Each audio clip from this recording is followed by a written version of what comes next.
नमस्कार। प्राइम समाचारमा स्वागत छ। म दृष्टिवाणी धिताल। म जीवन खड्का। सुरु गरौं अहिलेसम्मका प्रमुख समाचारबाट।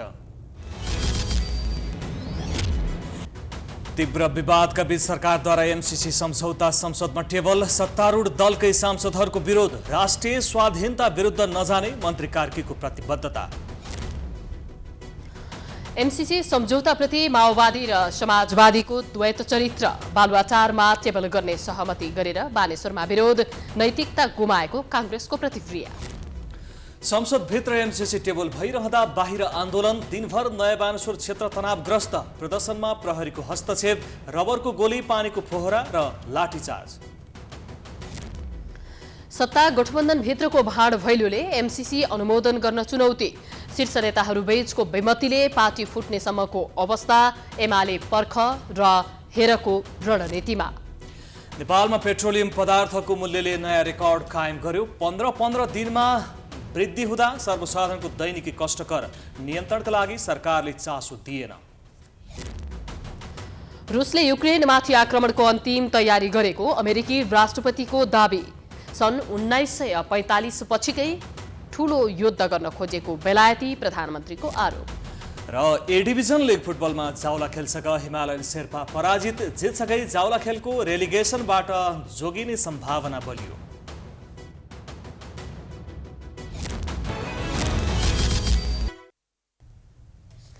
अब समाचार विस्तारमा। सत्तारूढ दलकै सांसदको विरोधका बीच अमेरिकी सहयोग कार्यक्रम मिलेनियम च्यालेन्ज कर्पोरेसन एमसीसीसँग भएको मिलेनियम च्यालेन्ज अकाउन्ट एमसिए कन्ट्याक्टलाई सरकारले सदनमा टेबल गराएको छ। आइतबार बसेको प्रतिनिधि सभा बैठकमा अर्थमन्त्री डाक्टर जनार्दन शर्मा उपस्थित नभएपछि उक्त प्रस्तावलाई सञ्चार मन्त्री ज्ञानेन्द्र बहादुर कार्कीले टेबल गराएका हुन्। एमसिए कम्प्याक्टबाट नेपालका तर्फबाट हस्ताक्षरकर्ता समेत रहेका कार्कीले प्रतिनिधि सभाको बैठकमा प्रस्ताव टेबल गर्दै गर्दा सत्तारूढ दलका सांसदहरूले समेत उठेर नाराबाजी गरेका थिए।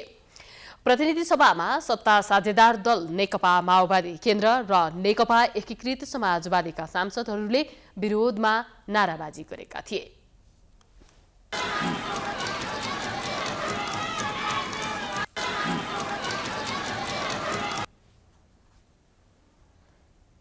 एमसीए सम्झौता सदनमा टेबल गर्दै सञ्चार मन्त्री कार्कीले सो सम्झौताले नेपालमा प्रसारण लाइन निर्माण भई मुलुकमा उत्पादित विद्युतको व्यापारमा सहज हुने जानकारी दिए।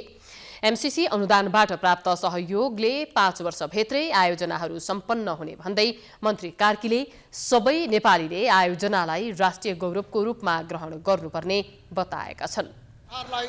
400 केबी क्षमताको विद्युत प्रसारण लाइन निर्माण र देशका विभिन्न स्थानमा सडक खण्डहरूको मर्मत सम्मारका लागि अमेरिकी डलर 500 मिलियन अमेरिकी डलर अनुदान सहायताको रूपमा उपलब्ध गराउने विषयसँग सम्बन्धित छ। त्यस्तै कानून न्याय तथा संसदीय मामिला मन्त्री दिलेन्द्र प्रसाद बडुले आउँदो संसद बैठकबाट एमसीसीबारे छलफल हुने बताएका छन्।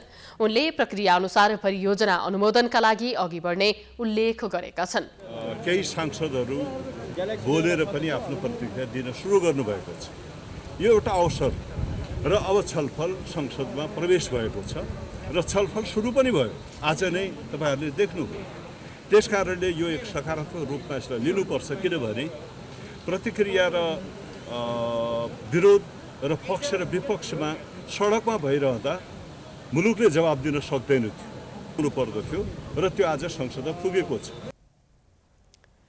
सञ्चार मन्त्री कार्कीले सम्झौता टेबल गरेपछि सभामुख अग्निप्रसाद सापकोटाले फागुन 12 गते बस्ने गरी बैठक स्थगित गरेका छन्। बैठकमा एमाले सांसदले गैर सांसदलाई प्रवेश निषेध गर्नुपर्ने, संवैधानिक सर्वोच्चता कायम गर्नुपर्ने लगायतका माग राख्दै नाराबाजी गरेका थिए।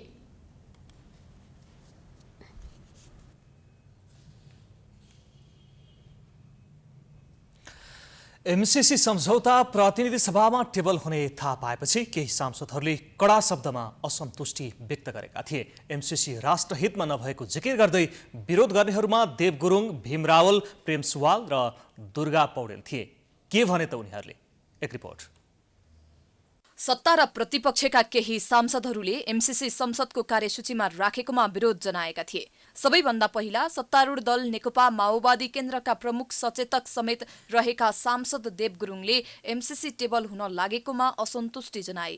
एमसीसीमा राष्ट्रहित विरुद्धका प्रावधान रहेकोले परिमार्जन बिना अनुमोदन गर्न नहुने गुरुङको भनाइ छ। एमसीसी सम्झौतालाई यसलाई परिमार्जन गर्नुपर्छ, संशोधन गर्नुपर्छ अनि मात्रै यो प्रक्रिया अगाडि बढ्न सक्छ भनेर हाम्रो दलले भन्दै आइरहेको विषय हो।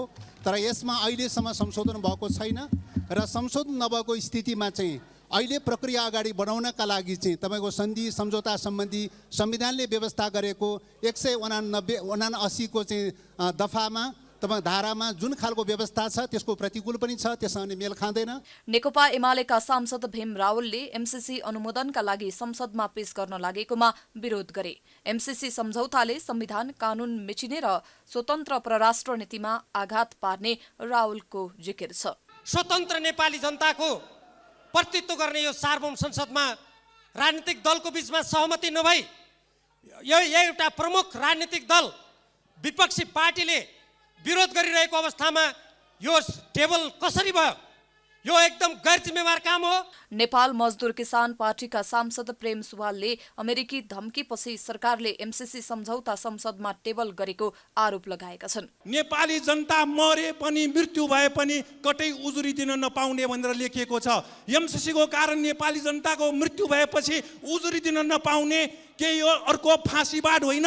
राष्ट्रिय जनमोर्चाकी सांसद दुर्गा पौडेलले देश पैसासँग साट्न नसकिने भन्दै एमसीसी श्रीलङ्कामा जस्तै फिर्ता पठाउनु पर्ने बताएकी छन्। कसैको दमन, कसैको दबाव हाम्रो सार्वभौम सम्पन्न नेपाली नागरिकलाई सही हुने छैन, त्यसैले यसलाई खारेज गर्नुपर्छ। सांसदहरूले सभामुखमाथि नै प्रश्न गरेपछि अग्नि सापकोटाले नेपाली समाज ध्रुवीकरण हुनबाट रोक्न सरकारवालाहरूको सल्लाहमै एमसीसी संसद बैठकको कार्यसूचीमा राखेको जवाफ दिए। नेपाली समाजलाई थप ध्रुवीकरण हुनबाट रोक्न पनि राष्ट्रिय महत्त्वका विषयवस्तुहरूलाई कार्यसूचीमा समावेश गरी छलफल गरिनु उपयुक्त हुन्छ भन्ने लागेको हुँदा अहम महत्त्वका विषयहरूलाई आजको कार्यसूचीमा समावेश गरिएको छ। प्रतिनिधि सभामा टेबल भएको एमसीसी सम्झौताको समर्थन र विरोधमा दल तथा नेताहरूको धारणा आइरहेको छ।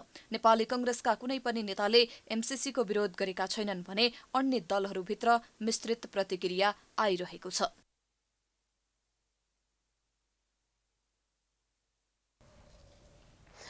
सबैभन्दा ठूलो अनुदान रकम भनिएको एमसीसीबाट नेपालमा विकास परियोजना अघि बढ्ला कि नबढ्ला अझै पनि एकैसाथ भन्न सकिने अवस्था छैन।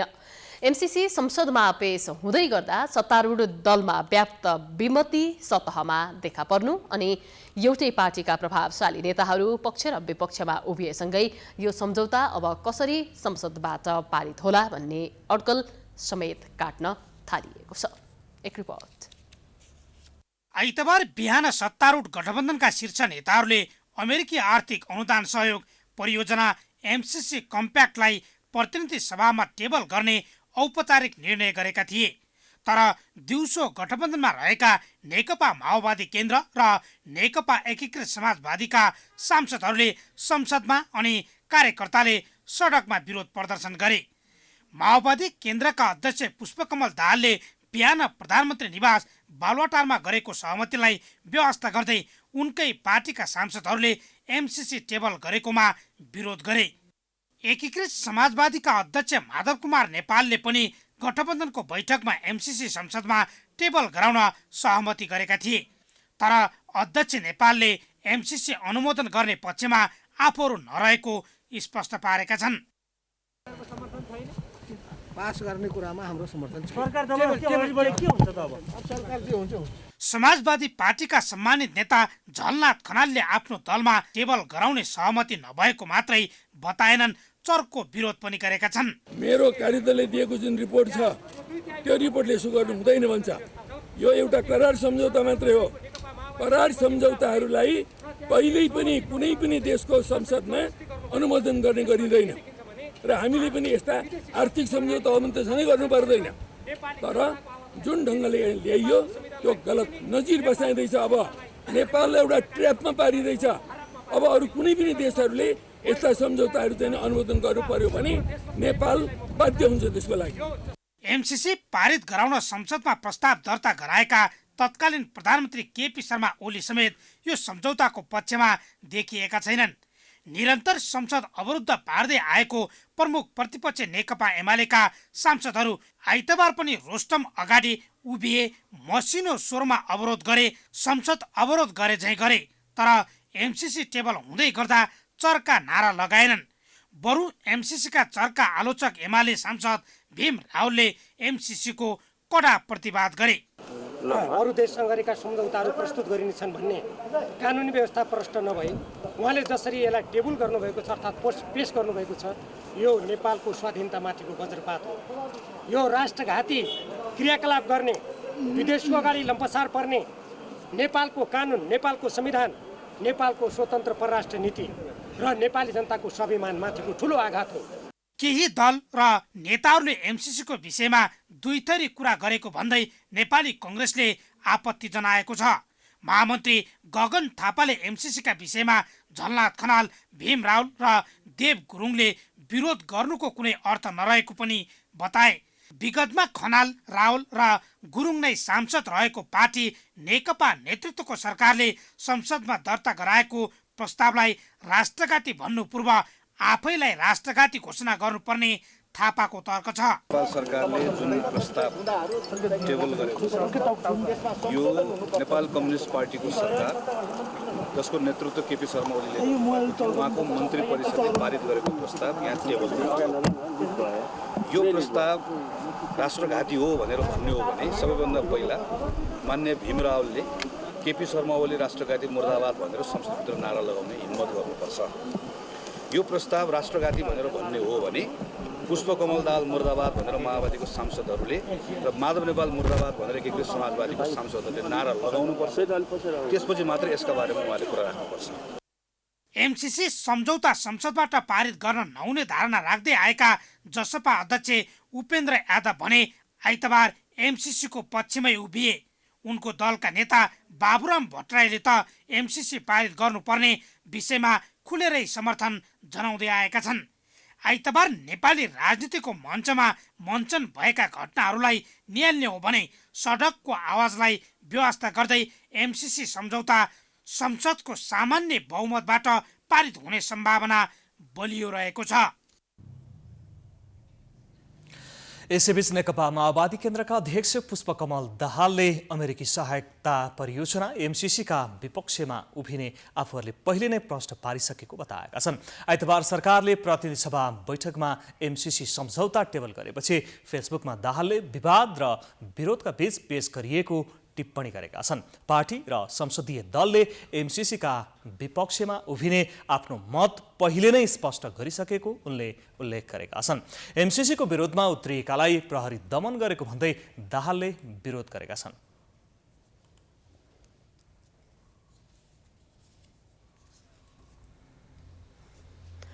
एमसीसीको विषयमा अमेरिका र चीन बीच वाकयुद्ध सुरु भएपछि नेपालले आइतबार दुवै देशलाई जवाफ दिएको छ। परराष्ट्र मन्त्रालयले आइतबार एक विज्ञप्ति जारी गर्दै कुन विकास सहायता लिने भन्ने निर्णय नेपालको सार्वभौम संसदले मात्र गर्ने जनाएको छ।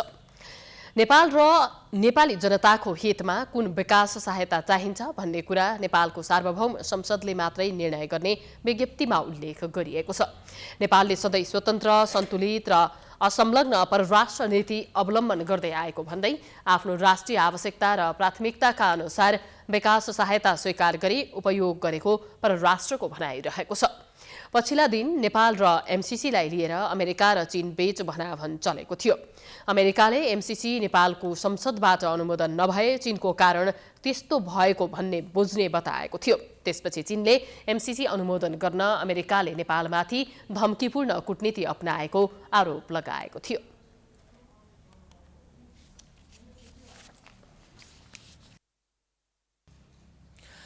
एमसीसी सम्झौता संसदमा टेबल गरिसकै सडक आन्दोलनले उग्र रूप लिन थालेको छ। एमसीसी सम्झौता टेबल हुँदै गर्दा संसद भवन बाहिर भने झडप भइरहेको थियो। विरोधको सुरुवाती चरणमा संयमता अपनाएको नेपाल प्रहरीमाथि आन्दोलनकारीले ढुकामुढा वर्षाउन थालेपछि उनीहरूलाई तितर बितर पार्न रबरको गोली नै चलाउनु परेको थियो। आइतबारको विरोध प्रदर्शनका क्रममा दर्जनौं प्रहरी र आन्दोलनकारी घाइते पनि भएका छन्। एक रिपोर्ट। सत्तारूढ नेकपा माओवादी केन्द्र र एकीकृत समाजवादी पार्टीको भातृ संगठन सहित 6 वटा कम्युनिस्ट घटक सहित 2 मोर्चाले एमसीसीको विरोधमा आइतबार पनि नयाँ बानेश्वर क्षेत्रमा विरोध प्रदर्शन गरेका छन्।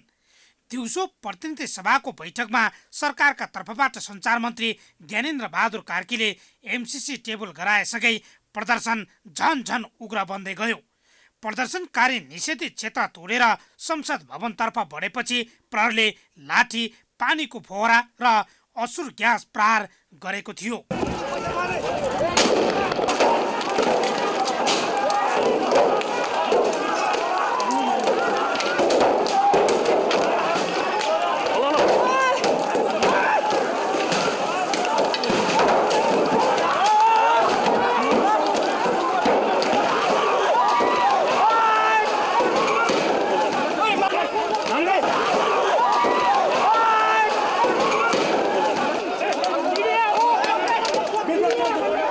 त्यसपछि पनि आन्दोलनकारी रोकिएनन्। त्यसपछि प्रदर्शनकारीलाई नियन्त्रणमा लिन प्रहरले बिजुली बजार क्षेत्रमा रबरको गोली समेत चलाएको थियो। प्रदर्शनका क्रममा भएको झडपमा परि 10 जना प्रहरी घाइते भएका छन्। आन्दोलनकारीतर्फ दर्जनौं घाइते भएका छन्। केही आन्दोलनकारीलाई प्रहरीले नियन्त्रणमा लिएको थियो। दिनभर आन्दोलन माइतीघर, बबरमहल, नयाँ बानेश्वर, मेन भवन लगायतका क्षेत्रमा केन्द्रित थियो।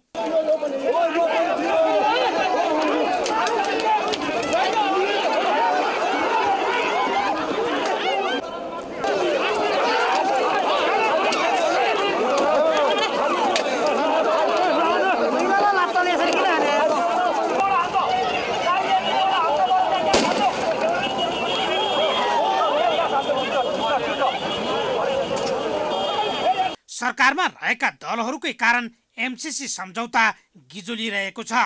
माओवादी केन्द्र र नेकपा समाजवादीले संसदमा एमसीसी टेबल गर्न सहमति गरेर सडकमा भातृ संगठनलाई उतारेका छन्। एकीकृत समाजवादी निकट विद्यार्थी संगठनले मेन भवन अगाडिको सडकमा एमसीसी स्वाहा कार्यक्रम समेत गरेको थियो।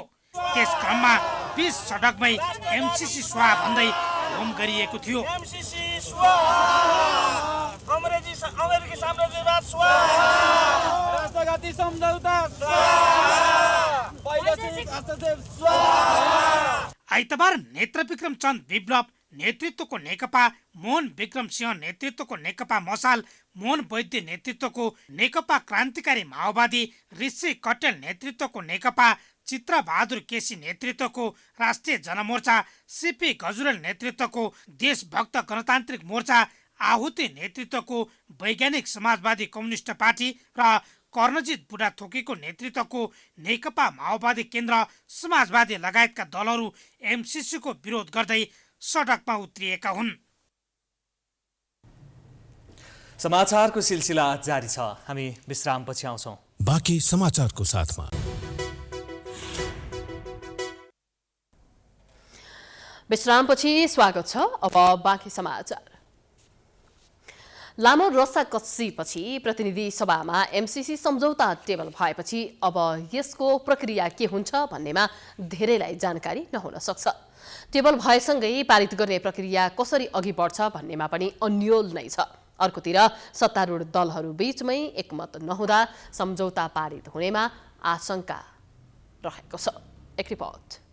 अमेरिकी सहयोग परियोजना मिलेनियम च्यालेन्ज कर्पोरेसन एमसीसी सम्बन्धी सम्झौता प्रतिनिधि सभाबाट अघि बढेसँगै यसको प्रक्रिया कसरी अघि बढ्छ भन्नेमा पनि अन्यल छ। टेबल गर्न नै असहमति राख्दै आएका काङ्ग्रेस बाहेकका सत्तारूढ दल टेबलसम्म गर्न सहमत भए पनि पारित गर्ने विषयमा निर्णय गर्ने अवस्थामा पुगिसकेका छैनन्। सत्तारूढ नेकपा माओवादी केन्द्र, नेकपा एकीकृत समाजवादी लगायतका दलभित्र शीर्ष तहमै परस्पर विरोधी नरम र गरम विचार छन्। प्रतिनिधि सभाको आइतबारको बैठक आगामी बिहिबारसम्मका लागि स्थगित भएको छ। अब बस्ने बैठकमा प्रतिनिधि सभा नियमावलीको नियम 223 अनुसार सभामुख अग्निप्रसाद सापकोटाले संसदमा एमसीसी टेबल गरेपछि सामान्य छलफलका लागि आगामी बैठकको मिति र समय तोक्नेछन्। यो सम्झौता अर्थ मन्त्रालयसँग सम्बन्धित भएकोले तालुकदार मन्त्रीले नै छलफलका लागि संसद बैठकमा प्रस्ताव राख्छन्। तर आइतबारको बैठकमा अर्थमन्त्रीको अनुपस्थितिमा सूचना तथा सञ्चार मन्त्री तथा सरकारका प्रवक्ता ज्ञानेन्द्र बहादुर कार्कीले सम्झौता टेबल गरेकोले मन्त्री कार्कीले नै छलफलका लागि प्रस्ताव राख्न सक्छन्। नियमावली अनुसार सामान्यतः छलफलपछि सांसदहरूले संशोधन प्रस्ताव हाल्ने समय पाउँछन्। त्यस्तो संशोधन सरकारले उठाउने टिप्पणी वा गर्न सक्ने परिमार्जन संशोधनको हकमा मात्रै लागू हुन्छ। संशोधन हाल्नका लागि नियमावलीले दिएको 120 घण्टा अर्थात् 5 दिनको समय दिने नदिने सभामुख सापकोटाले कार्यव्यवस्था परामर्श समितिको छलफलबाट तय गर्नेछन्। संविधानको धारा 279 मा नेपाल पक्ष राष्ट्र भएका सन्धि सम्झौता संसद संघीय कानून अनुसार अनुमोदन गर्नुपर्ने व्यवस्था छ। संविधानको धारा 279 को उपधारा 2 मा शान्ति र मैत्री सन्धि, सुरक्षा एवं सामरिक सम्बन्ध, नेपाल राज्यको सिमाना र प्राकृतिक स्रोत तथा त्यसको उपयोगको बाँडफाँड सम्बन्धी सन्धि सम्पूर्ण सदस्य संख्याको 2/3 बहुमतले पारित गर्नुपर्ने व्यवस्था छ। सँगै उपधारा 2 मा शान्ति र मैत्री सन्धि र प्राकृतिक स्रोत तथा त्यसको उपयोग र बाँडफाँड सम्बन्धी सन्धि सम्झौता राष्ट्रलाई व्यापक, गम्भीर वा दीर्घकालीन असर पर्ने किसिमको नभए प्रतिनिधि सभाको साधारण बहुमतबाट पारित गर्न सकिने व्यवस्था गरिएको छ। सम्झौता टेबल गर्ने बेलामा सञ्चार मन्त्री कार्कीले प्रतिनिधि सभाको सामान्य बहुमतबाट सम्झौता पारित गर्ने बताइसकेका छन्। संविधान अनुसार नै सन्धि ऐनको दफा 4 ले एमसीसी अनुमोदनको बाटो खोल्ने सरकारको धारणा छ। सन्धि ऐनको दफा 4 मा संविधानको धारा 279 को उपधारा 2 मा उल्लेख भएका विषयका सन्धि बाहेकका अन्य विषयका सन्धि मध्ये अनुमोदन, सम्मेलन, स्वीकृति वा समर्थन गर्नुपर्ने वा कुनै सन्धिमा सम्मिलित हुन चाहे सो सम्बन्धी प्रस्ताव संसदको उपस्थित सदस्य संख्याको बहुमतबाट पारित हुने व्यवस्था गरेको छ। त्यसो त कानून मन्त्रालयले 2075 फागुन 26 गते अर्थ मन्त्रालयलाई राय दिँदै नेपाल सन्धि ऐन 2047 अनुसार प्रतिनिधि सभाको सामान्य बहुमतबाट अनुमोदन गरिनु उपयुक्त हुने उल्लेख गरेको थियो। प्रतिनिधि सभाको सामान्य बहुमतबाट पारित गर्ने भनिए पनि त्यो संख्या पुग्न सरकारलाई सहज छैन। नेपाली कांग्रेस बाहेक गठबन्धनमा रहेको अन्य दल स्पष्ट रूपमा समर्थन गर्ने स्थितिमा छैनन्। गठबन्धन बचाउन बैठकमा अनुपस्थित हुने र तत्काल कायम रहेको सदस्य संख्याका आधारमा पारित गर्ने सहमति प्रधानमन्त्री शेरबहादुर देउवासँग माओवादी केन्द्रका अध्यक्ष पुष्पकमल दाहालबीच भएको भनिए पनि यसले ठोस आकार लिइसकेको छैन। मुख्य विपक्षी नेकपा एमाले संस्थागत रूपमा एमसीसीको विपक्षमा नरहे पनि गठबन्धनका कारण ऊ खुल्न सकेको छैन। यस्ता परिदृश्यबीच प्रतिनिधि सभाबाट एमसीसी सहज पारित हुनेमा ढुक्क हुने स्थिति भने छैन। प्रमुख प्रतिपक्षी दलका नेता एवं नेकपा एमालेका अध्यक्ष केपी शर्मा ओली जसरी पनि सत्ता गठबन्धन भत्काउन चाहन्छन्। शनिबार एक कार्यक्रममा ओलीले पानीमुनि गएर भए पनि गठबन्धन भत्काउने बताएर राजनीति फेरि तरङ्गित बनाएका हुन्। आखिर के छ त एमालेसँग सत्ता गठबन्धन फुटाउने सूत्र? एक रिपोर्ट। आइतबार बिहान प्रधानमन्त्री निवास बालुवाटारमा भएको सत्ता गठबन्धनको बैठक अगाडिसम्म पनि सत्तारूढ 5 दलीय गठबन्धन एमसीसी सम्झौताको विषयलाई लिएर फुट्ने हो कि भन्ने आशंका थियो। यही आशंकाका बीच शनिबार भक्तपुरमा अध्यक्ष ओलीले वर्तमान सत्ता गठबन्धनलाई पानीमुनि गए पनि नछाड्ने अभिव्यक्ति दिँदै फुटाएरै छाड्ने दाबी समेत गरेका थिए। ओलीले सत्तारूढ 5 दलको गठबन्धन सरकारलाई 5 वटा गिद्धको संज्ञा दिँदै कुख्यात भ्रष्टाचारीहरूको समूह भएको आरोप लगाएका थिए। धुरीमा गिद्ध बस्यो भने अशुभ मानिन्छ, एउटै गिद्ध बस्दा पनि अशुभ मानिन्छ। 5-5 वटा गिद्ध धुरीमा बस्यो भने के हो? देशको हालत त्यस्तै भएको छ। अघि नै भन्नु भने 1400 बाटा काटे, 1200 बाटा काटे, 12 करोड बजेट काटे। थप्ने त गर्नै सक्दैनन् त यिनीहरू, काट्ने नै मात्रै हो। बजेट काट्ने, बाटा काट्ने, अस्पताल काट्ने, बनाउन नदिने। बनाउन खोज्यो भने कुनै डाक्टरले राम्रो काम गर्यो भने लखेटिहाल्ने। ओलीले यस्तो दाबी गर्नुको पछाडि लुकेको राजनीतिक रणनीतिका विषयमा बहस सिर्जना भयो। 5 दलीय गठबन्धन फुटाउने एमाले सूत्र के हो त भनेर हामीले एमाले नेता महेश बस्नेतलाई सोद्धा उनले अमूर्त जवाफ दिए। गठबन्धन दलका शीर्ष नेताहरूको दोहोरो चरित्र र फरक फरक धारणाका कारण नै गठबन्धन धेरै नटिक्ने उनको भनाइ थियो। सरकार गठन भएको लामो समयसम्म पनि विकास, शान्ति, सुरक्षा र सुशासन दिन नसक्दा गठबन्धनभित्रै वितृष्णा पैदा भइरहेको उनले जिकिर गरे। यता एमसीसी सम्झौता प्रतिनिधि सभामा पेश भए पनि गठबन्धनका सहयात्री दल नेकपा माओवादी केन्द्र र नेकपा एकीकृत समाजवादी राष्ट्रिय जनमोर्चाले विपक्षमा मतदान गर्ने सम्भावनातर्फ इङ्गित गर्दै उनले गठबन्धन फुट्ने आशय व्यक्त गरेका हुन्। प्रधानमन्त्रीज्यूका सामु दुई तीनटा विकल्प रहन्छन्। एउटा विकल्प भनेको उहाँले 35 दिनभित्र विश्वासको मत लिएर एमालेको सहयोग लिने। अब एमाले उहाँहरूलाई आफू सरकारमा सहभागी भएर अथवा बाहिर भएर साथ दिने एउटा विकल्प। दोस्रो विकल्प यो संसदलाई विघटन गरेर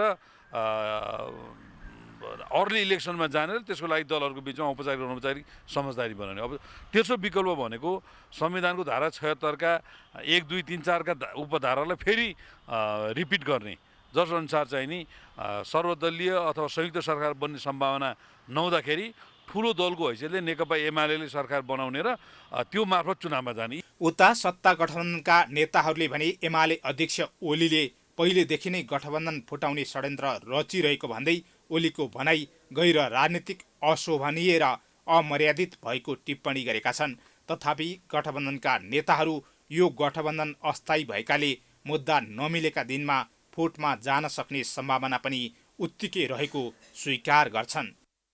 फेरि मुलुकमा सुशासन, विकास र लोकतन्त्र र संविधानको चाहिँ अब रक्षालाई ख्यालमा राखेर हामीले फेरि गठबन्धन चाहिँ अब बनाएका थियौँ। त्यसलाई जसरी पनि खत्तम पार्छु भन्ने यो कुनै पनि हालतमा ठिक होइन। हुनसक्छ कुनै पनि बेला फेरि हाम्रो यो गठबन्धन भन्ने पनि यो अस्थायी मोर्चा हो।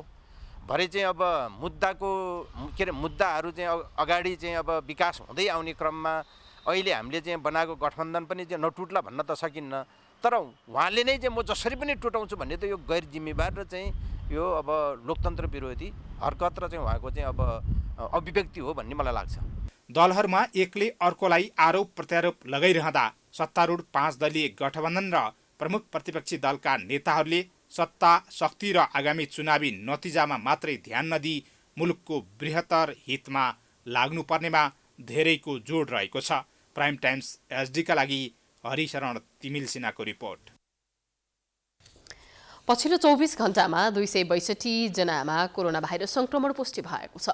स्वास्थ्य तथा जनसङ्ख्या मन्त्रालयका अनुसार 6572 पीसीआर परीक्षण गर्दा 229 जना र 3243 जनाको एन्टिजेन परीक्षण गर्दा 33 जना गरी 262 जनामा कोरोना भाइरस संक्रमण पुष्टि भएको हो। सो अवधिमा 1338 जना निको भएर अस्पतालबाट घर गएका छन् भने 4 जनाको मृत्यु भएको छ। अहिले देशभर 12244 जना सक्रिय संक्रमित रहेका छन्।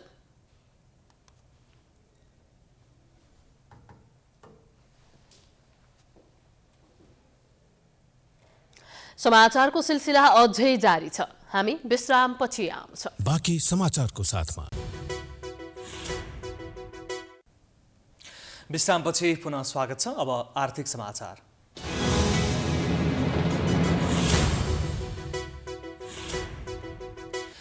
नेपाल विद्युत प्राधिकरणले बक्यौता रकम नबुझाउने स्थानीय तह र उपभोक्ता समितिलाई प्रदान गर्दै आएको सेवा बन्द गर्ने चेतावनी दिएको छ। प्राधिकरणले विद्युत खपत गरे बापत रकम भुक्तानी गर्न गरेको आग्रहलाई स्थानीय निकायहरूले व्यवस्था गर्दै आएका छन्। सडक बत्ती लगायतका खपत भएको बिजुली बापतको अर्बौं रुपैयाँ भुक्तानी गर्न प्राधिकरणले बेला बेलामा ताकेता गर्दै आए पनि काठमाडौँ महानगरपालिका लगायत अन्य स्थानीय निकाय रकम बुझाउने पक्षमा छैनन्। एक रिपोर्ट। नेपाल विद्युत प्राधिकरणसँग स्वीकृत नली महानगरपालिकादेखि विभिन्न पालिका र उपभोक्ता समितिले जडान गरेका सडक बत्तीको बक्यौता महसुल मात्रै अर्बौं रुपैयाँ बराबर पुगिसकेको छ। बक्यौता रकम दिनदिनै बढ्न थालेपछि प्राधिकरणले तत्काल भुक्तानी गर्न सूचना नै जारी गरेको छ। प्राधिकरणका अनुसार देशभरिका पालिकासँग जडान भएका सडक बत्तीको बक्यौता रकम नै 5 अर्ब रुपैयाँ जति छ। रकम उठाउन प्राधिकरणले बेला बेलामा ताकेता गरे पनि त्यसको व्यवस्था हुँदै आएको छ। त्यही कारण प्राधिकरणले अबको 15 दिनभित्र पनि रकम बुझाउन अटेर गर्ने स्थानीय तह तथा उपभोक्ता समितिले उपभोग गर्दै आएको विद्युत सेवा बन्द गर्ने चेतावनी दिएको छ। अन्त हामी क्रमशः बिल गर्दै जाने, उहाँहरू बिल भुक्तानी पनि नगर्दिने र त्यो हिसाबलाई चाहिँ समर्थन पनि नगर्दिने। त्यसो हुँदाखेरि हामीले चाहिँ ठुलो राजस्व चाहिँ ठुलो मात्राको चाहिँ हाम्रो चाहिँ रेभेन्यू चाहिँ हामीले गुमाउनु पर्ने हो कि भन्ने अवस्था आइरहेको छ। अहिले करिब 5 अरबको छ त्यो रेभेन्यू। अब त्यो आएन भने हामीले चाहिँ अब यो चाहिँ हामीलाई चाहिँ अब यो विनियमले हाम्रो नियमले हामीलाई अधिकार पनि दिएको छ। त्यस्तो भयो भने हामी चाहिँ बाध्य भएर हामी चाहिँ स्थानीय निकायको कार्यालयहरूको चाहिँ विद्युत लाइन चाहिँ हामी विच्छेद गर्छौँ। सडकमा राखिएको सडक बत्ती सर्वसाधारणको सुरक्षा तथा सडकको सौन्दर्यका लागि राखिएको हुँदा यसको जगेर्ना गर्ने जिम्मेवारी सबै सरकारवाला निकायको भएको काठमाडौँ महानगरपालिकाको धारणा छ। साथै काठमाडौँ महानगरपालिकाले त प्राधिकरणले सूचना प्रकाशित गरेर गल्ती गरेको भन्दै यस्तो कुरा सामान्य नहुने दाबी समेत गरेको छ। यही कारण प्राधिकरणले चेतावनी दिए पनि काठमाडौँ महानगरपालिका बक्यौता रकम बुझाउने पक्षमा छैन। होइन के हिसाब मिलान गर्ने हो भने त हामीले उल्टो लिनुपर्ने हुन्छ हिसाब। जस्तै हाम्रो रोयल्टी ठाउँ महानगरभित्र पोल गाडेको हिसाब गरौँ कति हुन्छ, उनीहरूको भन्दा चाहिँ धेरै गुणा बढी हुन्छ। त्यो हिसाबको कुरा होइन, यो सेवाको कुरा। सेवा चाहिँ सबैले उपलब्ध गराउनुपर्छ होइन। व्यवसायमा पनि त केही सेवाको चाहिँ त्यहाँ हुन्छ नि पार्ट होइन। अब हामीले त होइन त्यो तार चाहिँ लानलाई विभिन्न चाहिँ उगर्नलाई त सेवामा हामी सहयोगी गरिरहेछौँ। त्यस कारण यसमा चाहिँ यति उति भन्ने कुरा हुँदैन। अब ठिक छ, बसेर नागरिकहरूलाई अझ बढी कसरी सहयोग गर्ने, अझ कसरी सुविधा प्रदान गर्ने भन्ने कुरातिरै जानुपर्छ। एक त काठमाडौँ उपत्यकामा सडक बत्ती नै पर्याप्त मात्रामा छैनन्, जति छन् ती पनि मर्मत सम्भारको अभावमा नबल्ने अवस्थामा पुगिसकेका छन्। कतिपय स्थानमा सौर्य ऊर्जाबाट बाल्ने बत्ती जडान गरिए पनि ती पनि काम नलाग्ने बनिसकेका छन्। उता ठूला सडकमा केही मात्रामा सडक बत्ती देखिने र बल्ने गरे पनि शहरको भित्री भागमा सरकारवाला निकायको व्यवस्थाका कारण बत्ती समेत बल्न छाडेका छन्। यस्ता कारण विद्युत प्राधिकरण समेत सामाजिक उत्तरदायित्व भन्दा पनि मुनाफामुखी हुन थालेको स्पष्ट हुन्छ। नेपालमा पेट्रोलियम पदार्थ अचाक्ली महँगो भएर मूल्यले नयाँ रेकर्ड नै बनाएको छ। यति धेरै मूल्य बढ्नुमा आन्तरिक र बाह्य दुवै कारण देखिएका छन्। अन्तर्राष्ट्रिय बजारमा कच्चा पेट्रोलको मूल्य अत्यधिक बढेको छ भने आन्तरिक रूपमा सरकारले अत्यधिक कर असुली गरेको छ। बजार सञ्चालनको रक्त सञ्चार पेट्रोलियम पदार्थको मूल्य 15 दिनमा बढ्दै जाँदा आम सर्वसाधारणको दैनिकी भने थप कष्टकर बन्दै गएको छ। एक रिपोर्ट। फेब्रुअरी 16 तारिखमा भारतीय आयल कर्पोरेसन आइओसीबाट प्राप्त नयाँ मूल्य अनुसार भन्दै नेपाल आयल निगमले शनिबार रातिदेखि लागू हुने गरी पेट्रोल, डिजेल र मट्टीतेलको साबिकको बिक्री मूल्यमा प्रति लिटरमा 3 रुपैयाँले बढायो। अब प्रति लिटर पेट्रोलको 145 एवं डिजेल र मट्टीतेलको 128 रुपैयाँ तिर्नुपर्ने भएको छ। यो नेपालमा हालसम्मकै उच्च मूल्य हो। पेट्रोल र डिजेलमा अन्तर्राष्ट्रिय रूपमा लिटरमै 5.5 रुपैयाँभन्दा बढी बढेको कारण निगम सञ्चालक समितिको निर्णय अनुसार प्रति लिटरमा 3 रुपैयाँ बढाइएको निगमको स्पष्टोक्ति छ। मूल्य बढाउँदा पनि मासिक 4 अर्ब 30 करोड रुपैयाँ घाटामा रहेको निगमले जनाएको छ। हाम्रो चाहिँ घाटा चाहिँ सबभन्दा म्याक्सिमम चाहिँ हामीलाई चाहिँ एलपी ग्यासमा छ। डिजेलमा पनि अत्यधिक नोक्सानी छ भने कि हामीले चाहिँ मट्टीतेलमा र हावाइलेमा चाहिँ केही मात्रामा फाइदा छ। हिजो चाहिँ वृद्धि गरेको चाहिँ मूल्यको आधारमा पनि नेपाल आइलको नोक्सान घाटा चाहिँ जम्मा 25 करोड मात्रै घटेर चाहिँ 2 अर्ब 40 करोडबाट अहिले 2 अर्ब 15 करोडमा चाहिँ झरेको अवस्था रहेको छ र मासिक चाहिँ करिब 4 अर्ब 30 करोड चाहिँ नोक्सान अझै रहेको छ। अन्तर्राष्ट्रिय रूपमा 15 दिन अगाडि $88 प्रति ब्यारेल रहेको पेट्रोलियम पदार्थ पछिल्लो समय बढेर $96 हुँदै फेरि $93 कायम हुँदा मूल्य बढाउन बाध्य भएको निगम बताउँछ। आइओसीसँग सस्तोमा पेट्रोलियम पदार्थ किनेर निगमले उपभोक्तासँग चर्को मूल्य लिएको भन्दै आलोचना भइरहेको छ। इन्धनको मूल्य उच्च हुनुमा करको हिस्सा बलियो रहेको देखिन्छ। अन्तर्राष्ट्रिय बजारमा करिब 90 रुपैयाँ प्रति लिटर रहेको पेट्रोलमा सरकारले करिब 59 रुपैयाँ त राजस्व नै उठाउँछ। डिजेलमा 41.5 रुपैयाँ र एलपी ग्यासमा करिब 275 रुपैयाँ सरकारले राजस्व लिनेछ। लागत मूल्यभन्दा बिक्री मूल्य कम हुँदा पेट्रोलियम पदार्थको बिक्रीबाट लगातार नोक्सानी खेप्दै आउनु परेको निगमको भनाइ छ। अन्तर्राष्ट्रिय बजारको मूल्य अनुसार पेट्रोलियम मूल्य अझै बढ्दै जाने सम्भावना देखिन्छ। 15-16 दिन अगाडि चाहिँ तपाईँसँग कुराकानी गर्दाखेरि चाहिँ अन्तर्राष्ट्रिय बजारमा 1 ब्यारेल पेट्रोलियम पदार्थको मूल्य चाहिँ 88 घाटामा थियो भने त्यसपछि केही दिनमा त्यो बढेर चाहिँ $96 भन्दा पनि माथि पुगेको थियो र त्यो चाहिँ अहिले घटेर चाहिँ $93 ओर्लिएको छ आजको मितिमा भने यसरी अन्तर्राष्ट्रिय बजारमै तलमाथि भइरहेको कारणले गर्दाखेरि नै निबुको नाफा नोक्सान पनि तलमाथि भइरहेको हुनाले मूल्य अन्तर्राष्ट्रिय बजारमा बढ्ने बित्तिकै हामीले चाहिँ लागत पनि बढेर आउने भएकोले चाहिँ मूल्य चाहिँ केही मात्रामा बढ्न सक्ने सम्भावना चाहिँ रहन्छ।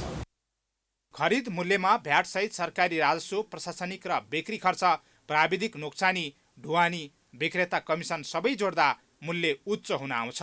कर अत्याधिक हुनु र निगमको प्रशासनिक खर्चका साथै डिलर र बीचमा काम गर्नेका लागि बढी खर्च गर्नुपर्ने कारण अन्ततः उपभोक्तालाई मर्कामा पार्ने काम सरकारबाटै भइरहेको छ। कोरोना महामारीका कारण नागरिक आर्थिक चपेटामा परेका बेला राज्यले पेट्रोलियम पदार्थमा लिँदै आएको कर घटाउनु पर्ने अधिकार कर्मीको भनाइ छ। आयल निगमलाई नि त्यो अझ यसलाई जिम्मेवारी, यहाँ त के गर्नै पर्दैन, कर अत्याधिक बढी ल्याएको छ अनि त्यसपछि आयल निगम अत्याधिक बढी खर्च छ र डिलरहरूले र त्यसो भने बिचका जुन काम गर्ने मान्छेहरूले बढी खर्च ल्याएन। इन्डियाको प्यारामिटर मात्रै दिँदै दिन पुग्छ। यति गएपछि पनि यो चाहिँ तेलमा सुशासन आउँछ। अहिले तेलमा कुशासन चलिरहेको छ, जसले जे गर्दाखेरि नै हुने भएको छ। यसै त महँगो बजारमा इन्धनको मूल्य वृद्धिका कारण महँगी अझै बढ्ने देखिएको छ। त्यसैले अन्तर्राष्ट्रिय बजारमा इन्धनको मूल्य उच्च बढिरहेका बेला कर घटाएर सरकारले जनतालाई राहत प्रदान गर्नुपर्ने आवश्यकता रहेको धेरैको सुझाव छ। प्राइम टाइम्स एचडीका लागि क्यामेरामा अमृत भट्टका साथ हरिशरण नेउपाने, काठमाडौँ। अब अन्तर्राष्ट्रिय समाचार।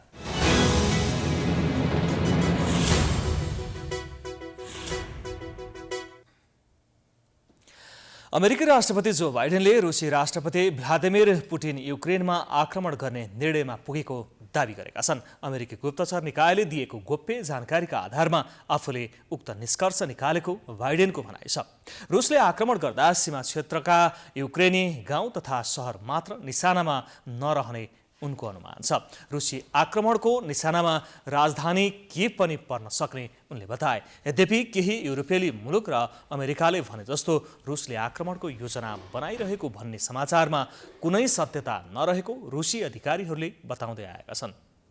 बेलायती प्रधानमन्त्री बोरिस जोन्सनले पनि रुसले युरोपमा सन् 1945 पछिकै ठूलो युद्धको योजना बनिरहेको आरोप लगाएका छन्।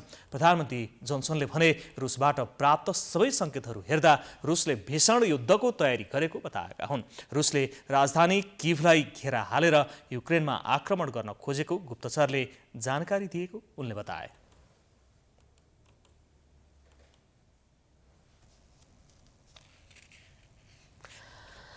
अब खेलकुद समाचार।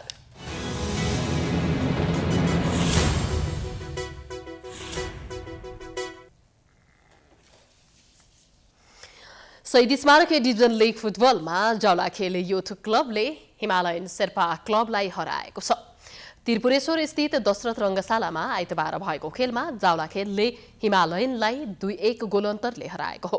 जावलाखेललाई जित दिलाउन रूपबहादुर लामा र ओनगुवा जुनियरले 1-1 गोल गरे। हिमालयनका अमृत श्रेष्ठले 1 गोल फर्काए। यस जितसँगै जावलाखेलले रेलिगेसनबाट जोगिने सम्भावना बलियो बनाएको छ। जावलाखेलले 12 खेलमा 13 अङ्क जोडेको छ। जावलाखेल 9औं स्थानमा रहेको छ। हिमालयनले 12 खेलमा 13 अङ्क जोडेको छ। हिमालयन 10औं स्थानमा रहेको छ।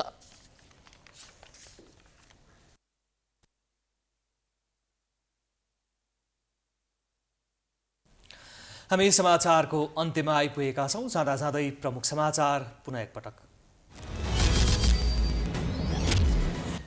तीव्र विवादका बीच सरकारद्वारा एमसीसी सम्झौता संसदमा टेबल। सत्तारूढ दलकै सांसदहरूको विरोध। राष्ट्रिय स्वाधीनता विरुद्ध नजाने मन्त्री कार्कीको प्रतिबद्धता। एमसीसी सम्झौताप्रति माओवादी र समाजवादीको द्वैत चरित्र।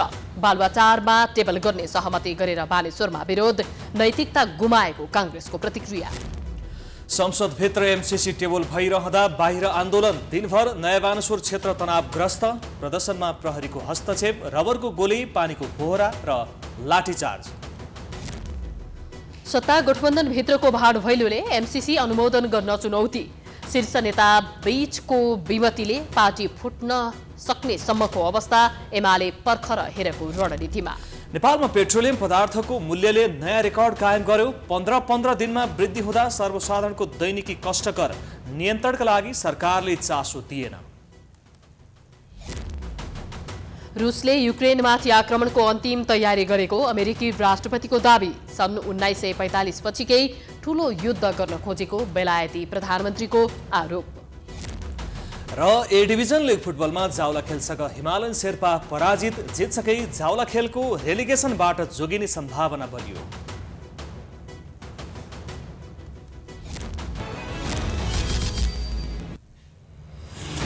प्राइम समाचार अहिलेलाई सकियो। यसपछिको प्रस्तुति जनता जान्न चाहन्छन् ऋषि धमलाको साथमा। हेर्दै गर्नुहोला प्राइम टाइम्स एसडी। नमस्कार।